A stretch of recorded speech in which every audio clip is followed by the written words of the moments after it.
Oi, pessoal, meu nome é Bruna, eu sou residente de endocrinologia e hoje eu vou apresentar uma aula sobre insulinoterapia no DM2. Bom dia, pessoal. Para quem não me conhece, meu nome é Bruna, eu sou R4, R2 da endócrino e hoje eu vou falar sobre insulinoterapia no DM2. A gente já teve a aula de DM1, de insulina no DM1, que foi excelente. Hoje eu vou dar continuidade falando mais especificamente no DM2. Inicialmente, lembrar que a insulina é o agente mais potente que a gente tem para reduzir glicemia.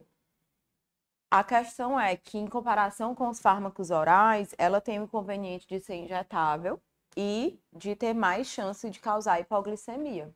E também de gerar um maior ganho de peso.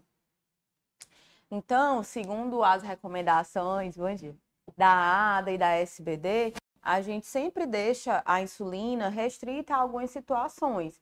Situações em que a gente não consegue controlar o diabetes apenas com os antidiabéticos orais. Situações agudas graves, né? Como, por exemplo, o estado hiperosmolar, cetoacidose. Situações em que o paciente está internado com quadro de sepse, pré e pós-operatório.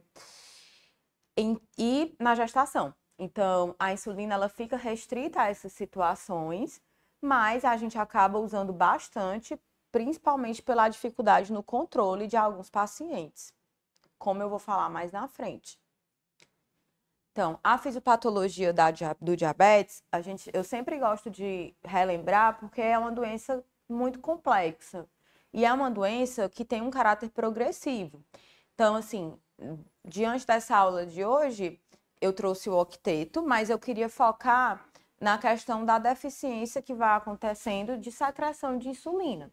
Então, quando a gente fala em diabetes tipo 2, a gente sempre tem que lembrar que vai ocorrer uma progressiva disfunção de células beta.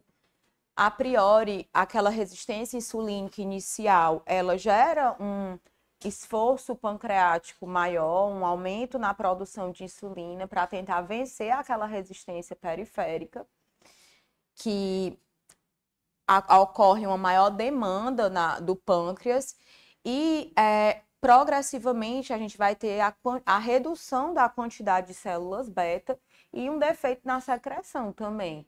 Então, até mesmo a própria glicotoxicidade, como eu vou falar mais na frente, a glicotoxicidade, a lipotoxicidade, que acontecem por essa resistência insulínica aumentada, elas são nocivas às células beta pancreáticas.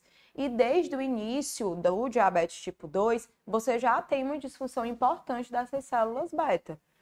Estima-se que cerca de 50% da função das células beta já está reduzida no diagnóstico de DM2. Porque a gente tem que pensar que quando a gente tem o diagnóstico, essas células já estão sofrendo há um tempo na fase de resistência insulínica e intolerância à glicose, né? Então, por isso que muitas vezes a gente tem que entrar com insulina em alguns pacientes. Então, quais são os tipos de insulina que a gente tem? A gente tem várias insulinas hoje em dia disponíveis no mercado e a gente sempre divide em dois grupos, né? O grupo de insulina basal e o grupo de insulinas rápidas prandiais. No grupo de insulinas prandiais, a gente tem a regular e temos as insulinas ultra rápidas, que são os análogos de insulina. No grupo das insulinas basais, a gente tem a insulina intermediária, que é a NPH, a insulina de longa duração e ultra longa. Eu vou falar um pouquinho de cada uma dessas insulinas para a gente relembrar, mas eu gostaria de focar hoje nas longas e ultra longas, que é o que a gente vai mais usar no DM2. Então, aqui, eu gosto muito desse gráfico, que ele mostra o tempo de ação, o efeito glicêmico com o tempo dessas insulinas. E eu gostaria de chamar a atenção para a curva da NPH, que a gente vê que ela faz um pico e é uma parábola mesmo. E observem com a curva da glargina, que é essa curva amarelinha, que ela já é bem mais planificada, e a da degludeca, que já é bem reta.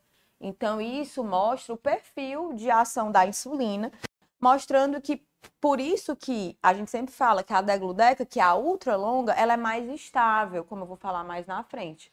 Justamente porque ela não faz esse pico como a NPH faz. E também atentar que as ultra rápidas, observem que o efeito delas realmente é bem mais rápido, o pico de ação é mais precoce e a duração é menor. Por isso que elas diminuem as hipoglicemias entre as refeições. Então, inicialmente falando das insulinas basais, né? A NPH, obviamente, é a mais conhecida, é a nossa insulina humana, foi a primeira insulina longa disponível no mercado. O nome insulina humana se refere ao fato da molécula ser semelhante, quase igual à nossa insulina endógena, só que ela é ligada a algumas moléculas para mudar a absorção. No caso dela, ela é ligada a zinco e protamina.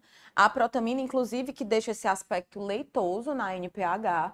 E isso faz com que mude a absorção dela no tecido subcutâneo e a liberação. E isso fazendo com que ela consiga ter essa ação mais prolongada. Então, o início de ação dela é de 2 a 4 horas e o pico de ação da NPH é de 4 a 10 horas. Por isso que muitas vezes a gente tem que usar mais de uma dose por dia. A duração dela total vai de 10 a 18 horas. Já a insulina glargina, que a gente também conhece como Lantus, ela é um análogo de insulina, ou seja, ela é uma insulina modificada, de forma que gera maior estabilidade e uma absorção mais lenta, mais contínua, mais prolongada. E isso dá para a gente mais segurança com essa insulina quanto à redução de hipoglicemias. No caso, ela pode ser aplicada só uma vez ao dia, ela tem uma duração de 24 horas, pode ser aplicada tanto pela manhã quanto à noite, mas já tem estudos mostrando que no café da manhã, na manhã, tem evidências que mostram que tem um menor risco de hipoglicemia noturna. Então, a gente acaba que quando usa só uma vez, prefere pela manhã, e algumas vezes, quando a dose já está muito alta, a gente também pode dividir a glargina em 2 aplicações.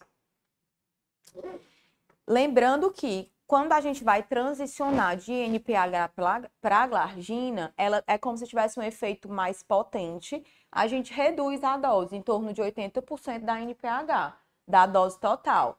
Mas assim, se o paciente, por exemplo, ele só faz uma aplicação de NPH, 10 unidades à noite, você pode até fazer a mesma quantidade de Lantus. No caso, é mais para quando as doses são maiores e múltiplas doses. Também temos a glargina U300, que é o Toujeo, que é um tipo de glargina mais concentrada. Ela tem 300 unidades por ml.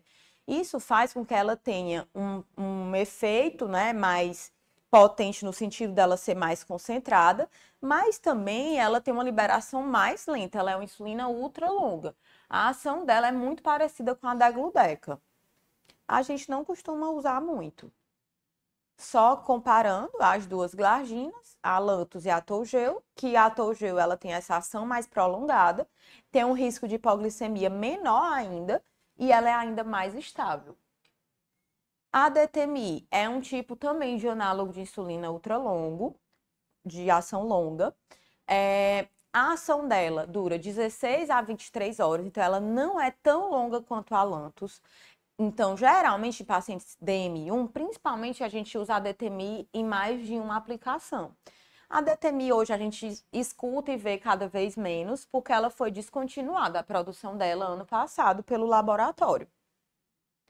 A degludeca, que é a nossa Tresiba, ela tem, a mais conhecida a Tresiba, ela é um análogo ultra longo, né? Ela tem em torno de duração ali de 25 de meia-vida até 42 horas de ação, em torno de 36 horas. Um perfil glicêmico hipoglicêmico mais estável, bem retilíneo. Eu vou mostrar mais na frente os estudos que embasam o uso da degludeca, mas já antecipo que ela tem um efeito muito bom, tão bom quanto a glargina, mas com menor risco de hipoglicemias. Ela também é aplicada uma vez ao dia e ela tem uma vantagem que ela tem uma comodidade posológica, no sentido de você não precisa aplicar todos os dias exatamente na mesma hora, justamente por ela ter uma duração mais longa. Se você, por exemplo, aplique um dia 7 horas da manhã, no outro dia 10 horas da manhã, isso é válido do mesmo jeito. Já na glargina, o ideal é você aplicar no mesmo horário. Aqui a gente tem a degludeca em forma de associação com a liraglutida, que é o Chutof. É uma medicação excelente, que o grande assim, X da questão é o custo, mas que tem grandes benefícios para os pacientes DM2, porque essa associação vai fazer com que você tivesse como se fosse um esquema basal bolos, mas com uma aplicação única. Eu vou também, mais na frente, falar um pouquinho mais da Chutof. A Icodec, eu resolvi trazer, ela não está disponível ainda no Brasil, mas a Anvisa já aprovou. Ela é uma insulina de ação semanal. Então, ela tem algumas modificações na molécula que fazem com que ela tenha maior afinidade com a albumina. E isso ela fica mais, a meia-vida dela fica mais longa por isso, e também ela tem uma menor afinidade com o receptor de insulina. Então, isso faz com que ela, é como se ela juntasse menos e degradasse menos o complexo insulina-receptor. Então, ela dura mais e dura ali em torno de 7 dias e chama a atenção esse calendáriozinho porque ele mostra que com a Icodec, o paciente faz 52 aplicações por ano, enquanto com as outras 365 por ano, né? Então, para o paciente é bem benéfica essa questão. Já as insulinas rápidas e ultra rápidas, a gente tem como exemplos a regular, que é a principal, a mais conhecida, a disponível pelo SUS para DM2, que é a insulina regular, que é a de ação rápida. Ela é também uma insulina humana, ligada a cristais ali que fazem essa absorção dela. Não tem um início imediato, porque, por exemplo, quando você faz EV, é como se ela fosse ultra rápida, né? Mas no subcutâneo, essa ligação com esses cristais faz com que ela demore um pouquinho a ser absorvida. Por isso que o início de ação dela é de 30 a 60 minutos. E a gente, por isso, recomenda que o paciente faça 30 minutos antes de se alimentar. Já o tempo de duração de ação dela é em torno de 5 a 8 horas. Por isso que, às vezes, a gente acaba tendo algumas hipoglicemias entre as refeições, porque ela ainda está agindo por um tempo mais prolongado. Aqui, a gente tem, eu fiz essa tabela com as ultra rápidas, porque são várias, né? A gente tem esses 4 exemplos e elas são muito parecidas. Divergindo a Fiasp, que é a Fester Asparte, que é uma mais rápida ainda, certo? Então, a gente tem a Lispro Asparte, a Fester Asparte e a Glulizina. Todos são análogos, são insulinas de ação mais rápida. É uma insulina que tem uma duração ali de 5 a 15 minutos para iniciar a ação. E a Fiasp, ela começa a agir em 5 minutos. Então, às vezes, o paciente pode até aplicar durante quando está iniciando a refeição, que não vai ter prejuízo. São insulinas que têm uma duração de ação menor. Observe que elas têm de 3 a 5 horas. Então, não é aquelas 8 horas que a regular tem. E isso faz com que tenhamos menos chances de hipoglicemia. E todas podem ser usadas em bomba de insulina. E agora, sim, para mim, a parte mais importante da aula, que é como, quem e quando a gente vai insulinizar esses pacientes. Inicialmente, como, né? Quais são os esquemas que a gente tem? Então, a gente tem o esquema basal, que é o esquema mais clássico, é o que todo médico precisa saber, sendo endócrino ou não, que é quando você vai iniciar uma insulina NPH ou análogo de insulina, que a gente começa em uma dose única diária. Geralmente a gente faz NPH bedtime, isso é o esquema basal. A gente mantém os antidiabéticos orais e acrescenta essa insulina basal. Isso acontece quando principalmente a gente está com aquele controle inadequado e precisa começar uma insulina, mas também vai começar devagar. Então, esse é o esquema basal. Eu também vou falar um pouquinho mais na frente o fluxograma. A gente também tem o esquema basal plus, que é quando você já está com aquela insulina basal, uma dose de basal, mas ainda assim você não compensou o diabetes, ainda tem uma glicada fora da meta, ou você vê que tem as pós-prandiais estão muito elevadas. Você escolhe a refeição principal e acrescenta uma insulina rápida, uma insulina prandial. Então, é esse esquema justamente basal plus. Você acrescenta uma dose de insulina rápida. E temos o esquema de insulina terapia intensiva, também chamado de esquema basal bolus, porque você faz mais de uma dose de insulina basal, geralmente 2 ou mais doses de insulina basal, e faz pré-prandiais nas principais refeições. Então, você insuliniza bem o paciente. É, obviamente, a abordagem que tem um controle glicêmico maior, melhor, mas são várias aplicações ao dia e envolve bem mais cuidado com questão das hipoglicemias. A gente também tem o esquema de fazer insulina em bomba, de insulina, de infusão contínua de insulina, mas no DM2 ele não é uma realidade para a gente tem mais no DM1, mas nos Estados Unidos eles usam. Também temos como fazer as associações, que eu já tinha trazido a Chutoff para vocês, que são as associações de insulina longa com análogo de GLP-1. A gente tem o Chutoff, que é da Novo, que é a mais conhecida, que é degludeca e liraglutida, e temos a lixisenatida com a glargina, que é a Soliqua. São associações interessantes, por quê? Porque o análogo de GLP-1, ele vai fazer como se fosse o papel de uma insulina prandial. Justamente porque ele vai aumentar a secreção de insulina pós-prandial. E você vai ter a basal também. Então, você tem tipo a degludeca e o análogo. Então, é como se você tivesse um esquema incluindo todo dia e as refeições com uma aplicação.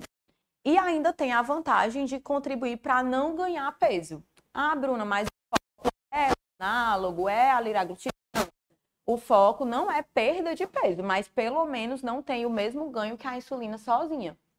E o que é interessante, principalmente para a gente da endócrina, é lembrar que o Chutoff, independente se o paciente faz uso de insulina prévia, se ele é DM2, você vai iniciar na dose de 16 unidades dia. 16 unidades. Por quê? Porque essa dose equivale a 0,6 miligramas de lira. Então, você tem que titular conforme a liraglutida para não gerar os para-efeitos no paciente. Então, esses são os esquemas que a gente tem disponível. E agora é quando, né? Quando eu vou usar esses esquemas para insulinizar o DM2? Então, essas indicações, elas variam a depender da sociedade que você esteja usando. Pela SBD, ela fala que são pacientes sintomáticos, né, que têm uma hiperglicemia, estão sintomáticos, em situações clínicas agudas, em internação hospitalar, e quando a glicada permanece acima de 9. Acima de 9, apesar da terapia oral otimizada. Já na ADA, eles usam o valor de corte de 10 de glicada. Então, a SBD é 9, na ADA 10. Então, você vai seguir aí o que você achar melhor. Aqui a gente tem o fluxograma da SBD, mostrando que eu sei que é bem extenso, mas eu queria só focar nessas que ela recomenda. Se você tem uma glicada que ainda está acima do alvo, com terapia tripla, quádrupla, você tem a terapia baseada em insulina recomendada, ou se a glicada está maior que 9 e o paciente está muito sintomático.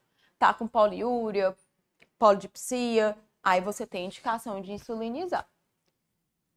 Então, é basicamente essas as indicações. Se é aquele paciente que você também deu o diagnóstico e ele está muito descontrolado, muito sintomático, você tem que iniciar a insulina, mesmo que você depois descontinue.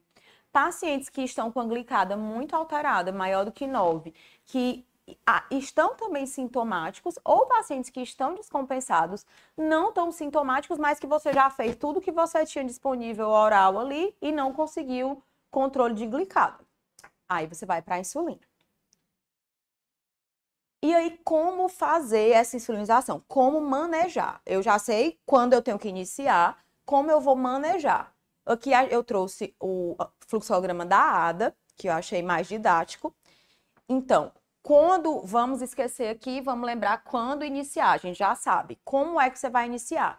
Sempre sugerem que você inicie com o esquema basal, certo? Então, você vai iniciar 10 unidades à noite, bedtime, se for NPH, ou 0,1 a 0,2 unidades por quilo. Você vai iniciar e você vai titulando conforme a glicemia de jejum. O ideal é que fosse a cada 3 dias você titular a dose, que não é a nossa realidade. E se tivesse hipoglicemia, reduzir 10 a 20% da dose. Beleza, deixei o esquema basal, mesmo assim o paciente não controlou a glicada, ainda está acima. Tenho a opção de usar análogo GLP-1, as associações? Não tenho. Então, eu vou melhorar a insulina, que é o que eu tenho.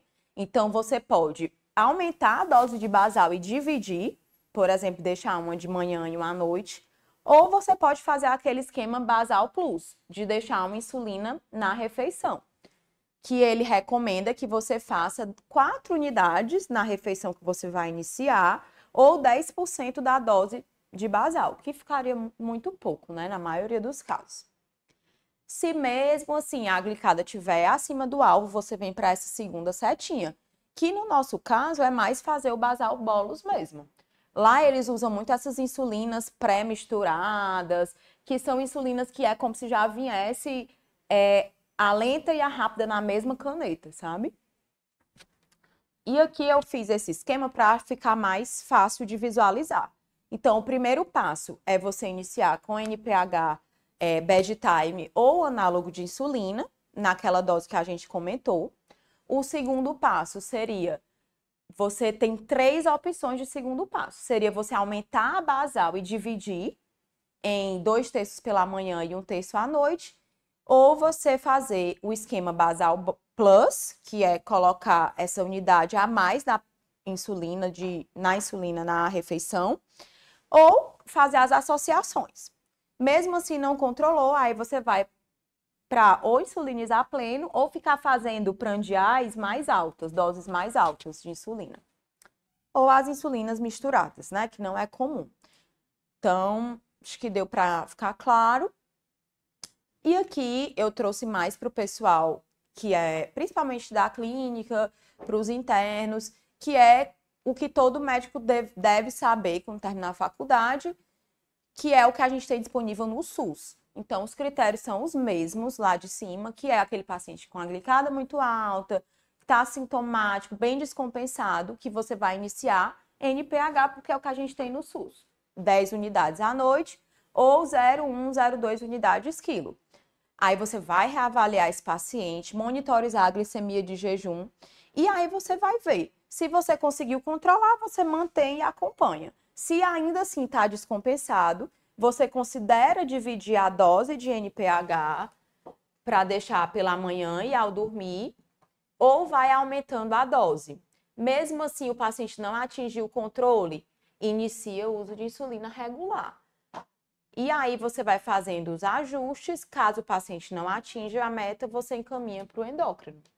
Lembrando que se você for fazer o esquema basal, bolos, né, geral, geralmente a gente usa 0,5 unidades quilo, você calcula a dose total de insulina. E aí essa dose total você divide metade em NPH, metade em regular. Geralmente a NPH a gente deixa 2/3 de manhã e 1/3 à noite, e a regular divide em 3 e faz cada uma no café, almoço e jantar. E aí, se você tá com dificuldade de manejar, essa é a hora de mandar para o endócrino.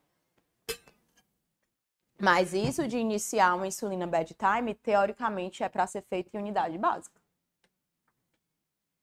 E agora, para a parte mais desafiadora da aula, que são os estudos que embasam esse uso dessas insulinas. Esse estudo, ele traz a comparação do uso de insulina e o uso de pacientes com antidiabéticos orais para avaliar desfecho cardiovascular. Então, é uma meta-análise que comparou 18 ensaios para avaliar um grupo de pacientes que usavam insulina e outros que não usavam insulina. Esses pacientes foram 19.300 pacientes e eles avaliaram principalmente desfechos cardiovasculares.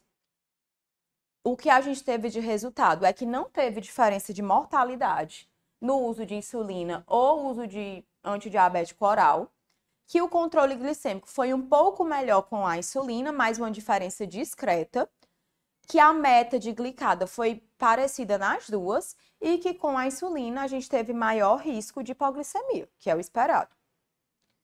Então, a conclusão do estudo é essa, assim, que basicamente você teve um melhor controle de glicada com a insulina, mas é uma diferença pequena, que você teve menor perda de peso do que com os orais e que basicamente não teve diferença nos eventos cardiovasculares. Então, usar insulina é seguro tanto quanto drogas orais.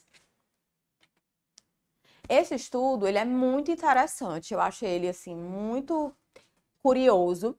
Ele é um estudo que avalia o efeito da terapia intensiva com insulina na função de células beta em pacientes recém-diagnosticados com DM2.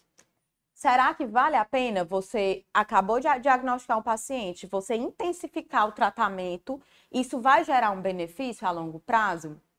E esse estudo vai mostrar exatamente isso. Ele pega 382 pacientes da China, em 9 centros da China, ele é um estudo chinês, e ele avalia esses pacientes de forma randomizada. Ele pega pacientes todos com um diagnóstico recente, acabou de ser diagnosticado, não usava nada. Então, ele pega, coloca em 3 grupos, um em bomba de insulina, outro em várias aplicações de insulina e outro com antidiabéticos orais, com hipoglicemiantes.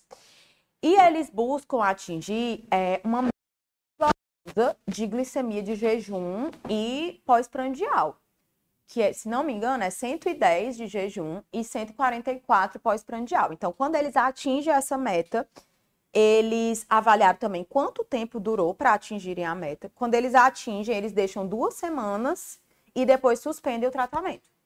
E o paciente fica, então, aí insulinizado, né, com a terapia otimizada, em torno de umas 3 semanas, aí depois eles param e deixam só com dieta e exercício físico. E eles avaliaram justamente isso.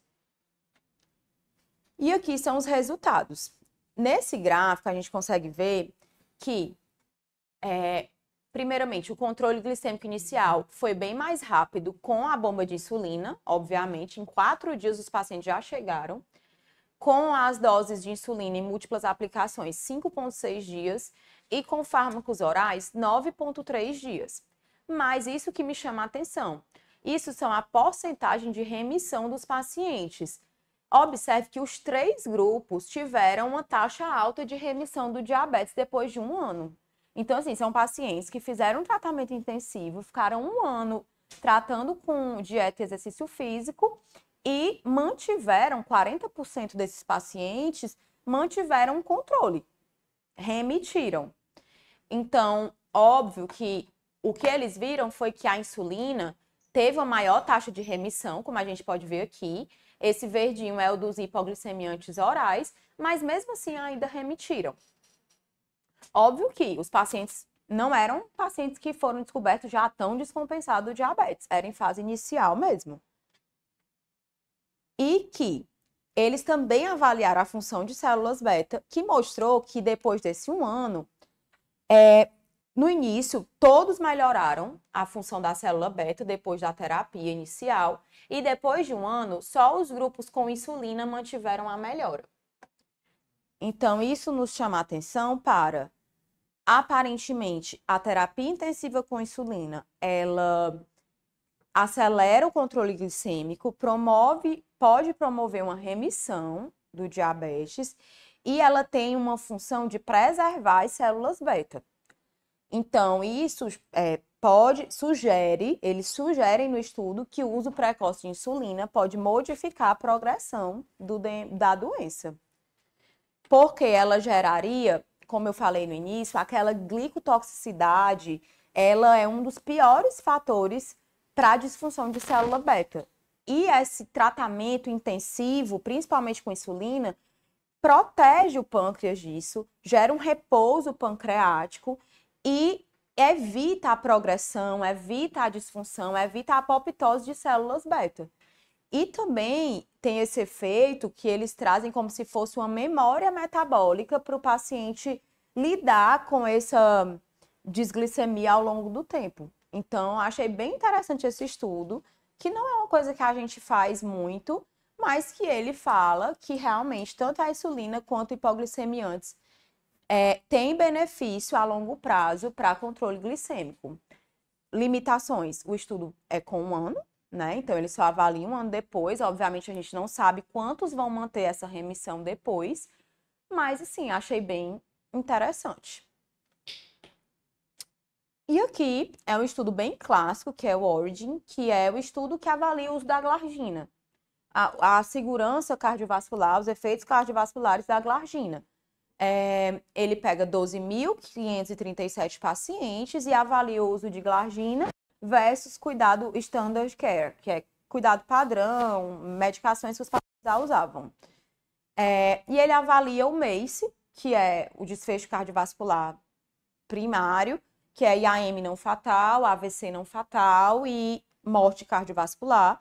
E também ele avalia como desfecho secundário o MACE mais a REVASC e a hospitalização por IC. E aí aqui eu fiz essa tabela para mostrar que basicamente os desfechos cardiovascular a gente não teve diferença de resultado. A gente teve uma evolução menor de incidência de diabetes com o grupo da glargina. Hipoglicemia aumentou com glargina. O peso também aumentou com a glargina e o câncer sem diferença. Então, basicamente, não tivemos diferença de segurança cardiovascular com o uso da glargina. Então, não alterou o risco. Reduziu um pouquinho a incidência de diabetes, porque nesse grupo tinham pacientes só pré-diabetes, intolerantes a diabetes. Nem todos já eram diabéticos, certo? E aumentou a hipoglicemia, mas mostrou-se que é uma droga segura. O estudo DEVOLT, ele é um estudo já direcionado para a degludeca. Ele compara a degludeca com a glargina. Se tem diferença, se tem mais risco cardiovascular. Então, ele pega 7.637 pacientes com diabetes, esses todos tinham diabetes, e ele divide em 2 grupos randomizados de degludeca e de glargina. Ele também vai avaliar como desfecho primário os desfechos cardiovasculares e secundário as hipoglicemias.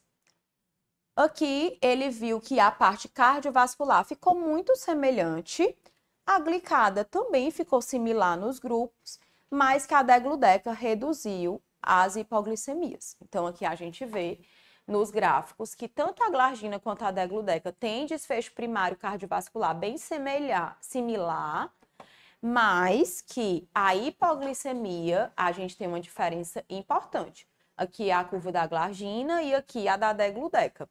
Então, a gente tem com uma mesma glicada, uma taxa de hipoglicemia bem menor com a degludeca, mostrando que é justamente o que a gente esperava, pelo perfil da medicação. E aqui, os estudos mais voltados para a icodec, que a gente tem o ONWARDS 1, a gente tem vários ONWARDS, eu vou trazer o 1 e o 3. O 1, ele avalia a icodec versus glargina para controle de DM2 em pacientes que não usavam insulina prévia. Então, eles randomizam 984 pacientes que nunca tinham usado insulina em um grupo que vai usar glargina e um grupo que vai usar a degludeca. A icodeca, perdão. E aí eles avaliam tanto como desfecho primário a glicada e depois, com mais semanas, eles avaliam o tempo no alvo. Eles avaliam tanto glicada quanto o tempo no alvo.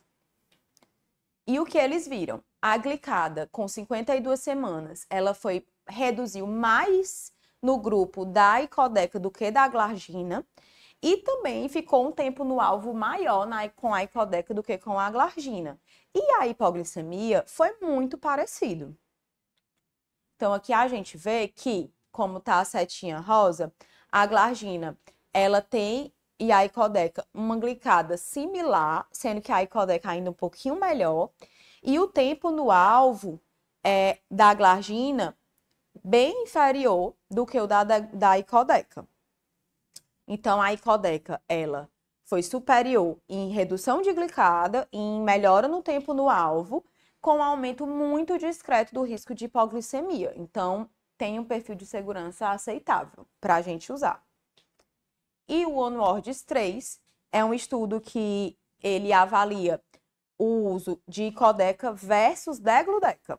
Então, o anterior era com a glargina e aqui é com a Degludeca, que é a maioral das anteriores, né? É a ultra longa. Então, ele avalia, será que mesmo com a Degludeca, a Icodeca ainda tem benefício? E aí ele também randomiza 588 adultos com DM2, que também não usavam insulina prévia, eram pacientes virgens de insulina, e ele divide em 2 grupos, o grupo que faz a Degludeca e o grupo que faz a Icodeca. E o que é interessante é que eu fiquei me questionando como que eles randomizavam isso, né? Porque um é semanal e a outra é diária. Então o paciente ia saber.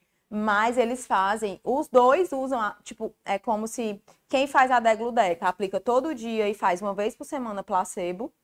E quem usa a Icodeca faz uma vez por semana a Icodeca e todo dia placebo. Então, realmente é randomizado, eles não sabem.